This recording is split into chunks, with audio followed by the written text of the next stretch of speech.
महीने भर का राशन महीने भर के अंदर जाकर ले लेना चाहिए तो वो प्राप्त हो जाता है। महीने भर का राशन अगर आपने महीने भर के अंदर नहीं लिया तो फिर अगले महीने नहीं मिलता। उसी तरह मानव के शरीर में, मनुष्य की देह में, मानव के शरीर में अगर हमसे पाप कर्म हुआ है, कोई गलत कर्म हुआ है, कोई गलत बात हो गई है तो उसको पुण्य में बदलने का प्रयास करो। 2 पौधे, एक शमी का, एक बेलपत्र का।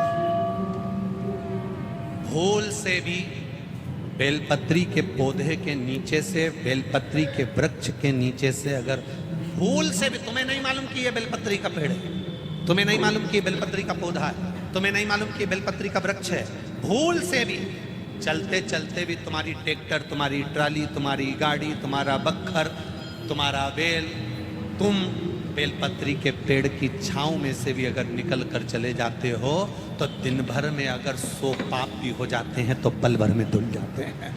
एक बेलपत्री के वृक्ष के नीचे से, एक बेलपत्री के वृक्ष की छांव से, एक बेलपत्री के वृक्ष की मात्र टहनी की छैया से हमारे कोटि कोटि पाप समाप्त हो जाते हैं। आप सबसे इस कोटेश्वर धाम की पावन धरा से एक निवेदन करना चाहूंगा, पूरे आस्था चैनल के श्रोताओं से, फेसबुक यूट्यूब के श्रोताओं से और जितने लोग यहाँ कथा सुन रहे हैं, बारिश का समय आए तो एक बेलपत्री का पेड़ बड़ा कर कर उसको कहीं रोड के किनारे अवश्य लगाओ। कोई निकल कर जाएगा, उस पे छांव पड़ गई तो उसका कल्याण हो जाएगा। वृक्षारोपण में बेलपत्री का वृक्ष अवश्य लगाइए। 2 वृक्ष की छांव और 2 वृक्ष का दर्शन हमारे जीवन को सुख दे जाता है। एक बेलपत्री, दूसरा शमी का पौधा। शमी का वृक्ष तुम्हारे घर में बड़ा मत लगाओ, पर शमी का पौधा जब तक तुम्हारे इस हाथ की आकृति का रहे, उसमें से तुम पत्ती तोड़ो मत तोड़ो, उसमें से कुछ तोड़कर तुम शिव जी को चढ़ाओ मत चढ़ाओ। भले तुम बाहर जाकर टूटा हुआ लेकर आ जाओ, पर घर के बाहर, घर के कमरे में नहीं, हॉल में नहीं, घर के अंदर नहीं। तुम्हारा घर चारों तरफ से हो जाता है, 4 कमरे, हॉल, किचन, लेटरिन, बाथरूम सब पूर्ण कंप्लीट हो जाए, उसके बाद जो तुम्हारे जगह बचे, घर से जब तुम बाहर निकलो तो बाहर की ओर जाते समय अगर तुम्हारे निकलते समय तुम्हारा सीधे हाथ की ओर अगर शमी का छोटा सा पौधा लगा है तो ये निश्चित है कि तुम जिंदगी में कभी किसी अदालती कोर्ट केस में, कभी प्रशासनिक आदि केस में, कभी किसी गलत जगह पर जिंदगी में नहीं फंस सकते। आप उससे बाहर ही निकल जाए। एक शमी का छोटा सा पौधा भी, उसका स्पर्श, उसका दर्शन, उसमें चढ़ाया गया 1 लोटा जल।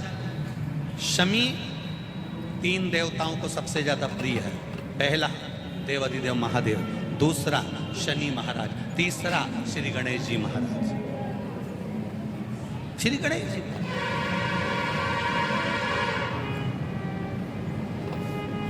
क्योंकि शमी की शादी करने वाला कौन था?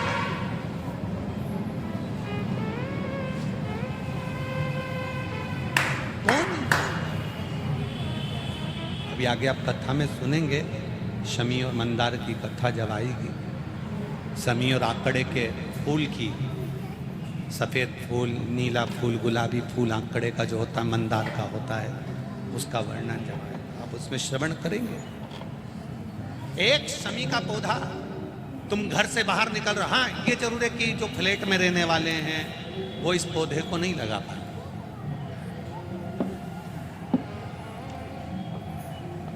क्योंकि जब दरवाजे से निकलते हैं तो अंदर गच्ची होती है, गैलरी होती है, तो कैसे लगाएं घर के बाहर।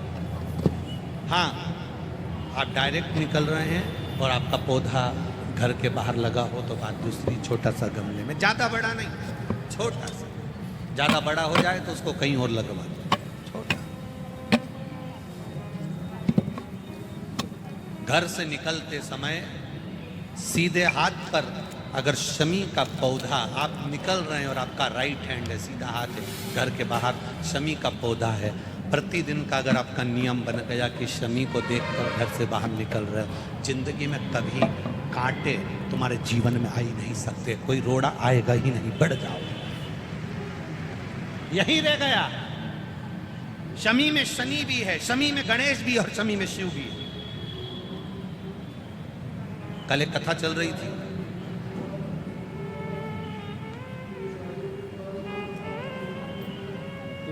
उस कथा में उस ब्राह्मण राजा रघु के पास जाकर कितनी स्वर्ण मुद्रा मांगे थे? बोलो बोलो जम के, 14 करोड़। और उनके गुरु वर्तंतु ऋषि ने मांगी थी कि मैंने तुझे पढ़ाया है तो मुझे 14 करोड़ जो तूने विद्या अध्ययन करी है उसकी शिक्षा हेतु 14 करोड़ सोने की मुद्रा मुझे ला कर दे। और कौस ऋषि की आंख में जल था, राजा रघु के पास चले गए थे। वो रघु जिनका आज तक नियम लिया जाता है कि रघुकुल रीत सदा चली आई, प्राण जाए पर बचन। कौस आए, कौस ब्राह्मण ने आंख में जल भरा था। राजा रघु ने देखा, शिव जी की पूजन करके उठे थे राजा रघु, और उन्होंने देखा कि एक ब्राह्मण दरवाजे पर खड़ा हुआ है, आंख में अश्रु है उसके, नैनों में जल भरा है उसके। अच्छा, क्या बात है ब्राह्मण देवता, क्या हुआ? हुआ क्या ब्राह्मण देवता, क्यों रो रहे हो?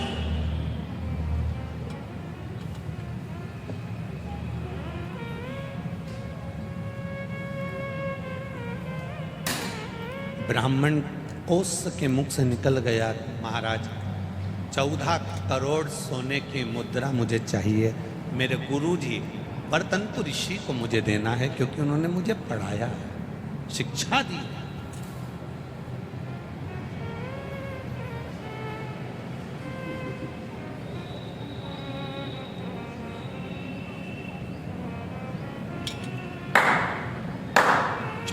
करोड़ कैसे दूंगा मैं आपको?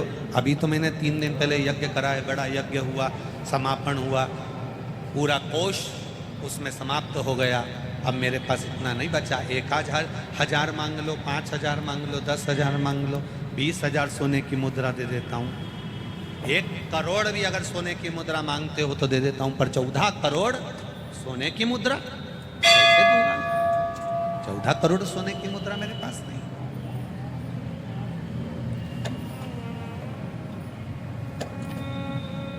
हाथ जोड़कर ब्राह्मण खड़ा और कहता है कि 14 करोड़ ही चाहिए महाराज। ठीक है, राजा रघु इतनी जल्दी किसी को वचन नहीं देते, और वचन दिया है तो फिर निभाना। राजा रघु ने अपनी धर्म पत्नी की ओर देखा, और धर्म पत्नी ने देखा कि ब्राह्मण का बालक है, आंख में आंसू भरा है, इसको रोता हुआ नहीं देख सकते, दे दो। पत्नी से कहा 14 करोड़ स्वर्ण मुद्रा नहीं है राजकोष में। आपने देवादिदेव महादेव की पूजन करी है, शंकर का जो भक्त होता है ना वो अड़भंगा होता है। अब उस बात की क्या चिंता करना? राजा रघु से उनकी धर्म पत्नी कर रही है। शिव जी की पूजन कर आयो, शंकर जी का अनुष्ठान कर आयो, शंकर की आराधना कर आयो। आपसे अगर कोई कहे तो तुम कह सकते हो शिव महापुराण की कथा सुनकर आयो। किस बात का डर, किस बात का घबराना? महादेव पर विश्वास है, टूट पड़ो।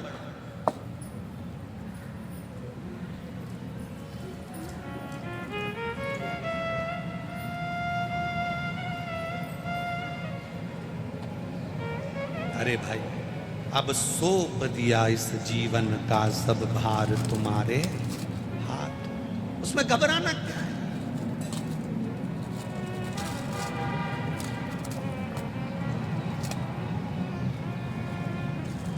हम क्यों घबराते, किस लिए?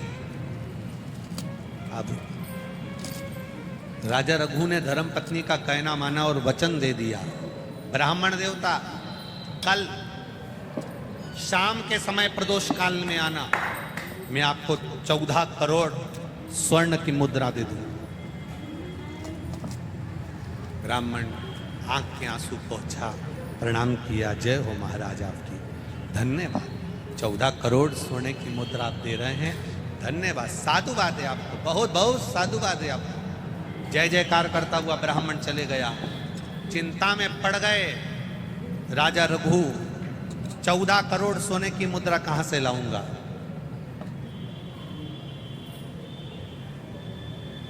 चौदह करोड़ सोने की मुद्रा कहां से लाऊंगा? और इतनी मुद्रा किसी आसपास के राज्य में भी नहीं है कि किसी राजा से लेकर जाऊं, किसी प्रजा से लेकर जाऊं। किस राजघराने में जाकर मैं 14 करोड़ सोने की मुद्रा लाऊंगा? धर्मपत्नी ने कहा, जरूरी है कि आसपास के राज्य में आक्रमण करोगे और सोने की मुद्रा लाओगे? अगर लाना है तो 14 करोड़ सोने की मुद्रा इंद्र के पास मिलेगी। अभी तक नीचे आक्रमण करा था, अब की बार ऊपर आक्रमण करना है। घबराना नहीं है। इंद्र, अरे राजा रघु कह रहे हैं अपनी धर्मपत्नी से, इंद्र, हाँ तो क्या हुआ? शिव का नाम लो, हर हर महादेव का एक नारा लगाकर टूट पड़ो। और राजा रघु ने तुरंत इंद्र के ऊपर आक्रमण करने की तैयारी कर ली। सेना तैयार, तब तैयार, बल तैयार। पत्नी के कहने पर आज राजा रघु देवाधिदेव महादेव की आराधना कर कर जाने लगे। जैसे ही जाने लगे, जाते जाते राजा रघु बस आगे बढ़े ही थे और बढ़ते ही धर्म पत्नी ने राजा रघु के हाथ में एक शमी का पत्र दे दिया, एक शमी का पुष्प जिसका कलर नीला था, गुलाबी था, वो पुष्प शमी का राजा रघु के हाथ में दिया। रघु ने वो पुष्प देवाधिदेव महादेव को समर्पित किया और इंद्र के लिए जाने की तैयारी करी। इतनी देर में तो इंद्र के पास पहुंचे ही नहीं, इंद्र स्वयं राजा रघु के पास आकर खड़ा हो गया। स्वयं इंद्र आ गया, राजा रघु स्वयं राजा रघु के स्वयं इंद्र पधारे, स्वयं इंद्र राजा रघु के पास। रघु, आप कौन? इंद्र। मैं तो आप ही के पास आ रहा था, आप ही के पास पहुंच रहा था। कैसे आना हुआ? इंद्र ने कहा, तू आक्रमण मत कर, तुझे 14 करोड़ सोने की मुद्रा चाहिए ना? चिंता का विषय नहीं है, चिंता का विषय, चिंता का विषय।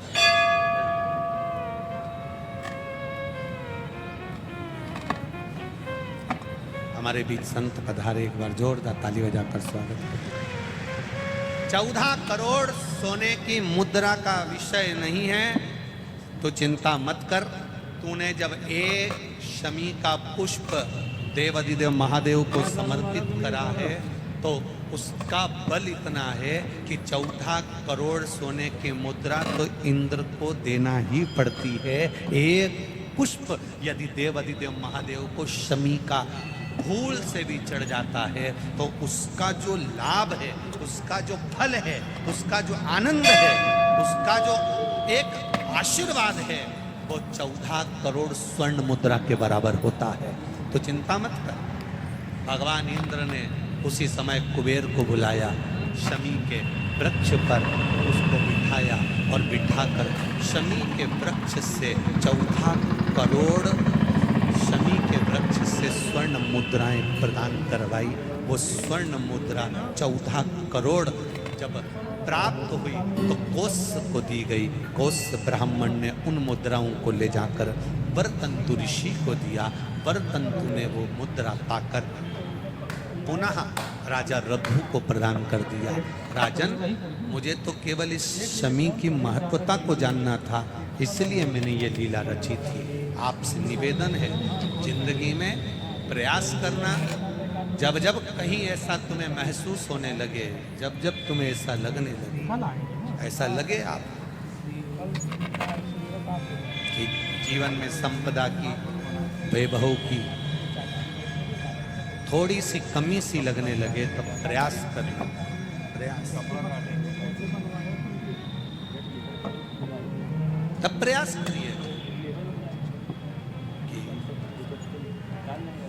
कहीं नहीं जाना। एक शमी का पुष्प आस्था चैनल पर आप लोग दर्शन कर रहे होंगे, नीले कलर का। एक सवेरे कोई पत्रकार बंधु भी हमको ला कर दिए हैं शमी का पुष्प।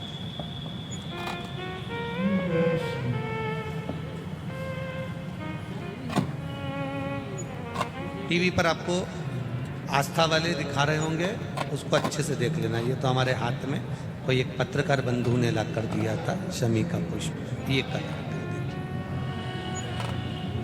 हाँ, आप ही लाए थे। उसके लिए निवेदन है, जीजियों ज्यादा फुट फुट ज्यादा नहीं फुटक, नीचे से चला ऊपर, ऊपर से चलाए नीचे। कब समय बदल दे उसका भरोसा नहीं है, कब किसको कहां लाकर पटक दे उसका भरोसा नहीं है। वो देव अधिदेव महादेव है, कब पलट जाता है उसका भरोसा नहीं, उसका भरोसा। अभी मंदार सुंदर थे, शमी सुंदर थी, पहुंच गए भृसुंडी जी के यहाँ, हंस दिए, ठाका लगा दिए। इनको मालूम नहीं है कि इन्होंने गणेश जी से कहकर अपना विग्रह मांगा है, गणेश जी से उनका रूप मांगा है, तो गणेश जी ने उनको हाथी का मुख लगा दिया था। ये समझ नहीं पाए, हंस दिए, ठहाका लगा दिए, श्राप दे दिया भृसुंडी जी ने। मैं तुम दोनों को श्राप देता हूं, दोनों वृक्ष बन जाओ, और वृक्ष भी ऐसे बनो जिसको ना पशु खाए ना पक्षी खाए, जहर कांटे तुम में सदा रहे। मंदार भी जहरीला हो गया, शमी भी कांटेदार हो गई।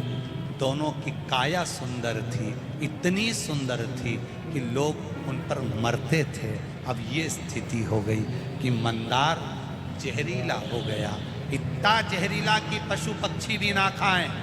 आकड़ा का पौधा बन गया जिसको पशु पक्षी भी ना खाएं। शमी कांटों से लदालूम हो गई, जो किसी काम की ना हो। दोनों वृक्ष बन गए, दोनों वृक्ष बन गए। 4 महीने हो गए।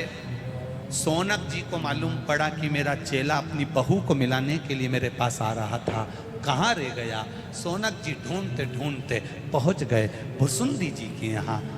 भृसुंडी जी, मेरा चेला मंदार अपनी धर्मपत्नी शमी के साथ आ रहा था, ना जाने कहाँ चले गया, दिखता नहीं है, मिलता नहीं है। भृसुंडी जी ने कहा उन्होंने मेरी हंसी उड़ाई थी, इसलिए मैंने उनको पौधे बना दिया, वृक्ष बना दिया, पेड़ बना दिया। तुरंत सोनक जी हाथ जोड़कर बोले, उन्हें श्राप से मुक्त कर दो ना, गलती हो गई, श्राप मुक्त कर दो। सोनक जी ने जब भृसुंडी जी से कहा, मैं श्राप से मुक्त नहीं कर सकता, पर जिनकी मैं आराधना करता हूँ श्री गणेश जी महाराज, वो इनको श्राप से मुक्त कर सकते। सोनक जी और भृसुंडी जी दोनों गणेश जी के पास गए। गणेश जी, शमी और मंदार, इन दोनों को आप क्षमा कर दो। गणेश जी ने कहा, इसने मेरे शिष्य की हंसी उड़ाई है। पेड़ तो रहेंगे, पौधे तो रहेंगे, पर मैं वर प्रदान करता हूं, मंदार और शमी ये दोनों मेरे देव अधिदेव महादेव को समर्पित होंगे, ये मैं वर देता हूं। जिस जगह पर मंदार और शमी दोनों साथ में होंगे, ये आकड़ा और शमी का पेड़ जहां पर साथ में होगा, शमी और आकड़े का पेड़ जहां साथ में होगा, 21 वर्ष तक आकड़े का पेड़, मंदार का पौधा शमी के पौधे के पास में अगर 21 वर्ष तक रहेगा, तो उसकी जड़ में मैं खुद आकर बैठूंगा और लोग मुझे आकड़े का गणेश कहेंगे। मैं उनके घर में अष्ट सिद्धि 9 निधियां प्रदान कर। लोग कहते हैं हमने आकड़े के गणेश जी बनाए, उसका फल क्यों नहीं मिल रहा? तो उसका फल क्यों? शमी और आकड़ा दोनों साथ में हो और 21 वर्ष तक शमी और आकड़ा साथ में रहते हैं, एक जगह पर रहते हैं, फिर उसकी जड़ में गणेश जी का निवास हो जाता है। उस जड़ के जब गणेश जी बनते हैं तो अष्ट सिद्धि नवनिधि घर में कम नहीं होती, बढ़ती चली जाती है। वो आंकड़े का गणेश। मंदार, शमी, तुमने गलती करी है, तुम दोनों पौधे के रूप में रहोगे। ये मेरे शिष्य ने श्राप दिया है, पर मैं वर देता हूं। मेरी आराधना करने वाले, गणेश जी कहते मेरी आराधना करने वाले, शमी का पत्ता, शमी का पुष्प, मंदार का पुष्प जब मुझे लाकर देंगे, दोनों साथ में दुर्वा के साथ मुझे समर्पित करेंगे, मैं उनकी मनवांछित फल की पूर्ति कर दूंगा। उनको आज नहीं। ये मंदार आंखों से जल बहाता हुआ कहता है, हम क्या वृक्ष की योनि से छूटेंगे नहीं? हम क्या कभी वृक्ष योनि से समाप्त नहीं होंगे? गणेश जी ने कहा, मंदार, शिष्य का श्राप है, वो तो तुम्हें वृक्ष योनि में रहना पड़ा, पर तुम भले किसी से मिलने जाओ, मत जाओ। गणेश जी कहते हैं, पर मंदार और शमी 33 कोटि देवी देवता तुम दोनों की जड़ में, तुम दोनों के पास सदा विराजमान रहेंगे। वो शमी, वो मंदार, एक मंदार का पुष्प। आपको कई बार कथा में कहा कि जब संतान की, इसमें कई पत्र हैं संतान की प्राप्ति के, कोई के 12 साल हो गए, किसी के 8 साल हो गए, किसी के 10 साल हो गए, किसी के 6 वर्ष हो गए। ये कोई माता ने लिखा है, उर्मिला शर्मा, बदनावर धार मध्य प्रदेश की हैं, उन्होंने लिखा 6 वर्ष तक संतान नहीं थी। ऐसे कई पत्र हैं जिसके 12 साल, 8 साल, 10 साल संतान नहीं। तो क्यों कहा इस व्यासपीठ ने कि सफेद आंकड़े की जड़ लेकर तुमका जी पर से 21 बार घुमाकर कमर में बांधने का क्यों कर? क्योंकि स्वयं गणेश जी महाराज कर रहे हैं, स्वयं गणेश जी कर रहे हैं, मंदार, शमी, तेरी जड़ में मैं सदा विराजमान हूं। जिस कामना से लोग तुमको समर्पित करेंगे, उस कामना से मैं उसको फल प्रदान करूंगा। उसका अब मंदार का जो पुष्प होता है, आंकड़े का जो फूल होता है, एक सफेद कलर का भी होता है और एक गुलाबी कलर का भी होता है। देखा है आप लोगों ने? बोलो, जम के बोलो, देखा है ना?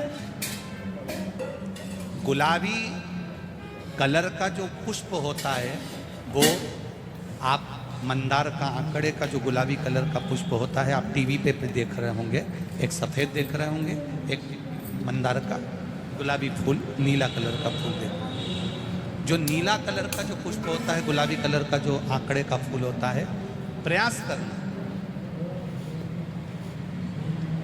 जब किसी विषम परिस्थिति में फंस गए, विषम परिस्थिति, जब आपको लग रहा है कि मुझे बहुत भय लग रहा है, कुछ बुरा होने वाला है, आपको लग रहा है आज मेरी उल्टी आंख बहुत फड़क रही है, कुछ गड़बड़ होने वाला है, आपको लग रहा है मेरी सीधी आंख फड़क रही, कुछ गड़बड़ होने वाला है, तब केवल वो नीला जो गुलाबी पुष्प है मंदार का, उसको कहीं से लाकर शिवालय में अशोक सुंदरी वाली जगह पर स्पर्श कर कर शिवलिंग पर आप चढ़ा दीजिए। आपकी विषम परिस्थिति कैसी भी होगी, वो रास्ता बनाकर बाहर निकल जाएगी। आपको फंसना नहीं, परेशान नहीं। श्री शिवाय नमस्तुभ्यम, हर हर महादेव। पूज्य गुरु जी के बताए हुए उपाय को जानने के लिए वीडियो को लाइक करें और चैनल को सब्सक्राइब करें, ताकि दूसरी उपाय जब हम अपलोड करें, सूचना सबसे पहले आपके पास पहुंचे। श्री शिवाय नमस्तुभ्यम, हर हर महादेव।